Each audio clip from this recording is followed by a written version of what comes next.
สบายดีสบายดีทุกคนวันนี้พามาสูตรบรรยากาศบ้านสวนเนาะเขาสู่ฤดูฝนระยะเฮากระเขียวงามน้ำกับสีเต็มน้องแล้วเนาะบรรยากาศเนาะเย็นดีอากาศเย็นลมพัด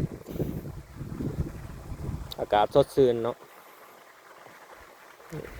แนมพทางใดกระเขียวอันนี้จะเป็นถุงพอกะเขาเนาะตัวนี้เขาจะต้นกะกาแฟจะปลูกต้นกะกาแฟเนาะไว้ปลูกปีนาจะเป็นพันธุ์อาราบิกาที่ว่า50ปลูกอยู่กับธรรมศาสตร์เนาะยามนี้ก็โอ้อากาศดีเนาะสวัสดิ์เสบย